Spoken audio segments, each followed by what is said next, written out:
고해성 개념의 확장에 대해서는 사실은 그 교환적 정의라는 것에 대해서는 저도 동의를 합니다. 그런데 그 교환이라는 의미를 좀 더 이제 넓게 보자는 거고요. 그런 의미에서 무조건성과 고해성이 동일해진다는 데 대해서는 저는 전혀 반대할 생각이 없습니다. 오히려 무조건성과 고해성이 동일해지면은 이게 거의 우리가 체화되고 인지된 그런 기본 소득에 대한 의미는 거의 거부감 없이 받아들일 수 있다고 봅니다. 다만 뭐 고해성을 어떻게 거의 무조건성인 것처럼 우리가 인지하느냐 하는 그 과정, 그런 과정의 어떤 그 전략적 과정이 좀 필요한데요. 사실 거기에 대해서까지 제가 연구는 되어 있지 않고요. 이제 거기까지 계속 확장해 가야 된다고 봅니다. 공부를 확장해 가야 된다고 생각하고 있습니다. 그리고 기본소득과 복지정책의 방향은 사실 이렇게 거대한 근데 제 짧은 소견으로는 발표 때도 말씀을 드렸지만 이것이 이제 그런 이야기도 하셨죠. 아주 점진적인 것보다는 어떤 급진적인 것이 오히려 더 빠를 때가 있다. 이제 동의하고 있습니다. 그런데 급진적이 되기 위해서는 그런 과정이 필요합니다. 어떤 과정이 필요하냐. 그런데 그 과정을 놓고 보면은 또 조건을 이야기를 하게 되고 이행 과정 이야기가 나오게 되어 있습니다.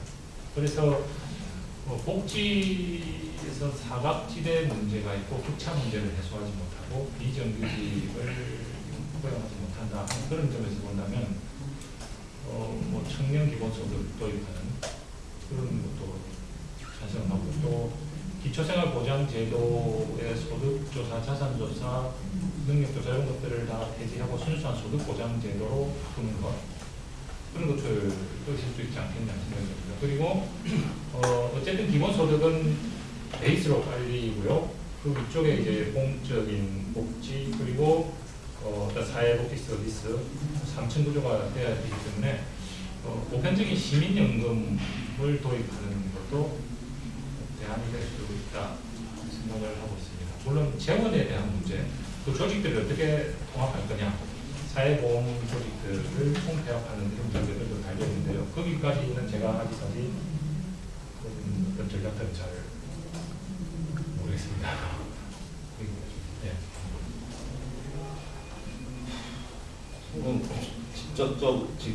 직접 받은 질문 2개인 것 같고요. 더 말씀드릴 것 같습니다. 총 3가지 답변을 같이 마련했습니다. 4개인데 1번에서 하나는 아까 마이 모니데스 원리를 보셨고 그 다음에 대선 총선 뭐 현실 방안 뭐 이런 그런 거는 하면서 얘기 1번은 계속 주장을 해왔는데 일단 근로소득과 투기소득의 중간세를 하게 되면은 물론 그것도 먼 얘기일 수 있지만 저는 어떤 경우에는 오히려 굉장히 가까울 수도 있다고 생각이 되는데요. 저는 이게 100년 후라고 생각하지 않고 5년 후, 3년 후, 10년 후 셋 중에 하나라고 생각하고 하고 있습니다. 근데 중간세를 할 수 있는 하게 되면 집가나 부동산 가격 굉장히 폭락하게 되겠죠.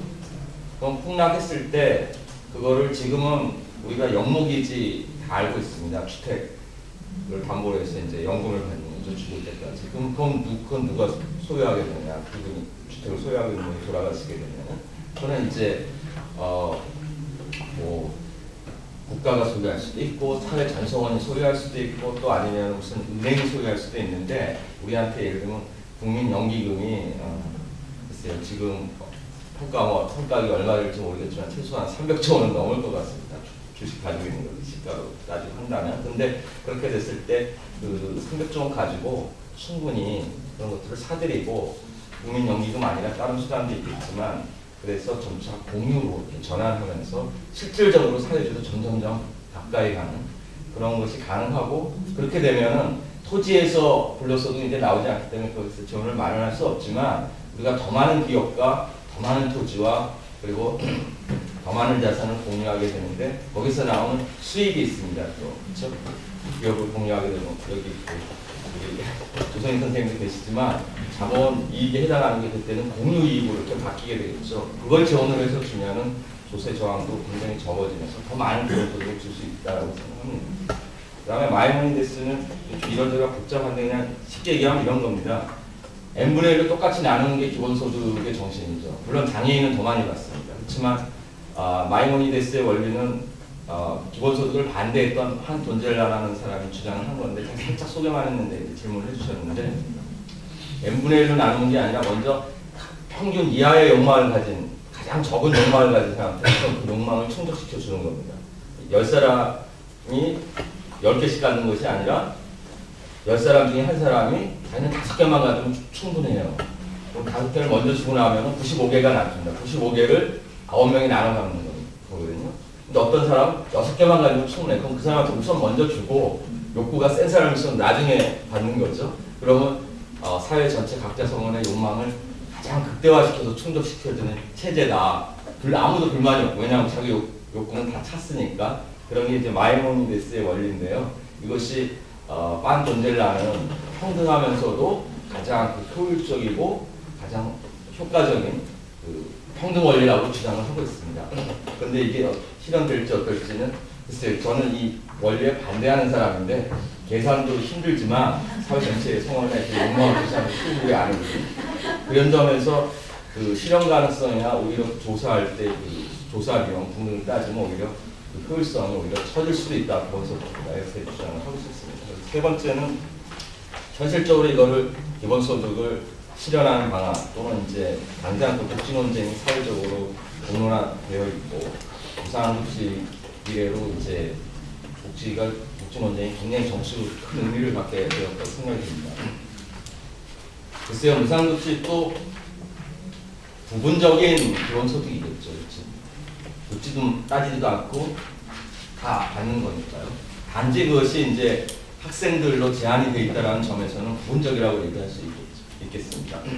그런데 그 아주 호황되는 듯이 얘기 들리던 것이 어느 순간에는 정치적으로 힘을 얻고 많은 사람들이 찬성하고 그래서 다시 정치적으로 더 강해지고 그래서 보수 쪽에서조차 이제 복지를 확대하겠다라는 논쟁으로 밀리고 있는 그런 상황을 우리가 만들어냈다라고 생각합니다. 직접 그 무상급식 운동을 하신 분이 그전에도 많이 계셨지만 여기 계신 강남우 선생님께서 기본소득 네트워크의 대표이신 강남우 선생님께서 경기도 교육감 캠프에서 무상급식을 적극적으로 주장을 하셔가지고 처음에는 많이 비판을 받다가 지금 이제 오히려 더 많은 인기를 얻게 되고 그래서 정치적으로도 실현이 될 거 아닙니까?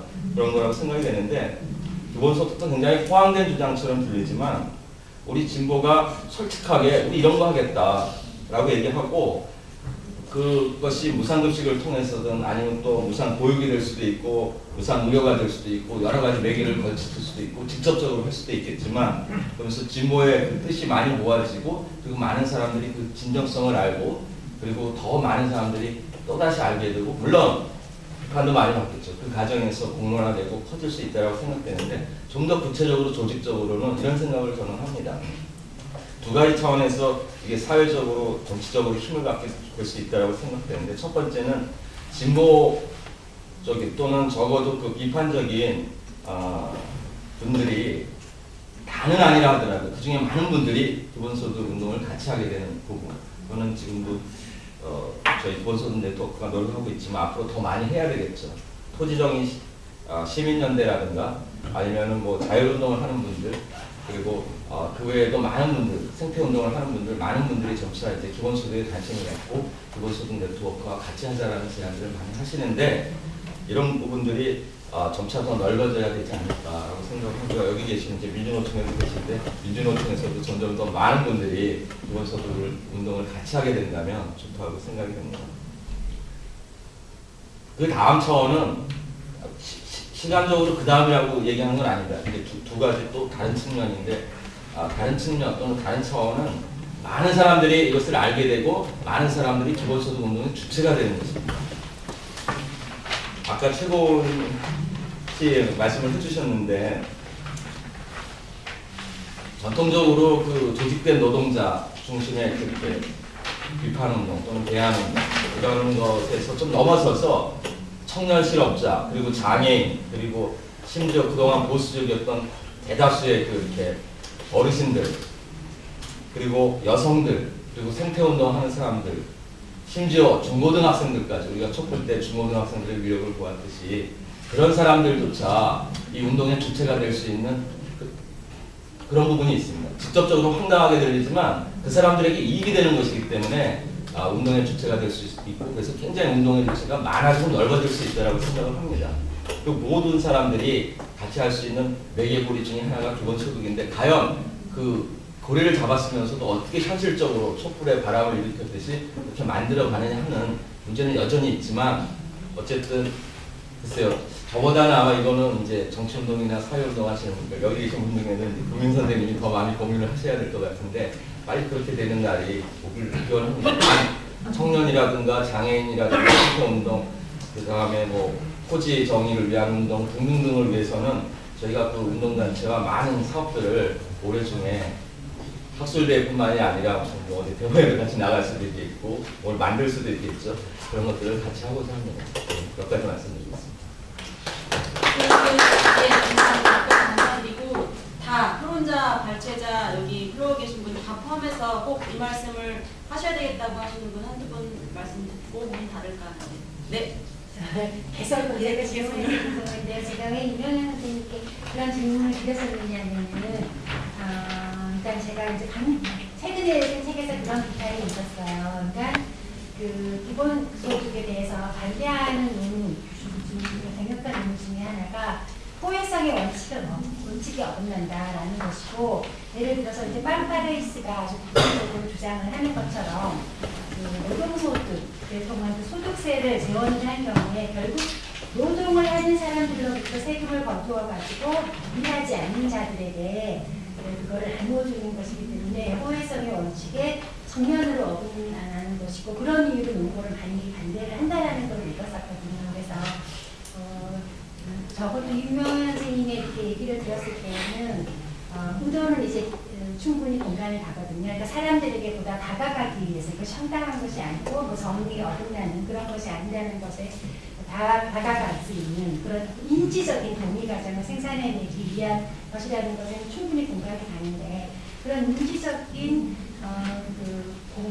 공감을 생산해내기 위해서 그 노동 그 소득에 대해서 그 세를 부과하는 것은 오히려 역작용을 불러일으키지 않을까 하는 생각이 들고, 그 부분에 대해서 저희가 좀 생각해봐야 될 필요성이 있지 않을까 싶어서 말씀드렸습니다. 예, 그 지원 문제와 관련해서 그 투기 소득에 대해서 발생을 하면 이제 투기 소득이 줄어드니까 지원이 없지 않냐 이런 질문에 대해서 답변이 잘 될 것 같습니다만, 강한 교수께서 그때 쓰신 논문에 그런 이야기가 나옵니다. 그 국민연금으로 이제 그 기업들의 주식을 사서 배당을 맞자 그런 말씀을 하셨는데, 사실 뭐 스웨덴에서도 그런 그 노동조합에서 그런 운동이 있었지만 성공하지 못했지만 그런 것도 있고, 살펴보면 지금 수백조가 되는 국민연금 그 기금이 이제 그 최고가 이르는 시절이 되면 수천조가 되죠. 2,500조나 3,000조까지 늘어났다가 그 다음부터 줄어드는데, 그렇게 늘어난 돈으로 주식 투자를 할 수밖에 없는데요. 주식을, 대기업들 주식을 웬만큼 다 산다면 그 연구기금처럼 영원한 재원이 될 수도 있는 것인데, 그걸 절대로 그 일부 그 대기업들의 그 소유권을 보장해주기 위해서 뭐 국민연금이 투자하는 주식에 대해서는 의결권이 없다든지 막 이런 식의 그 장치를 억지로 자본주의 원리에 어긋나는 듯한 그런 걸로 나가서 보호하려고 하는데, 사실은 그 권한 교수하고 제가 지원을 마련할 때 이런 이야기를 처음부터 집어넣지 않았던 것은 이렇게 받아들이는 국민들이 너무 좀 이렇게 과격하게 생각을 할까봐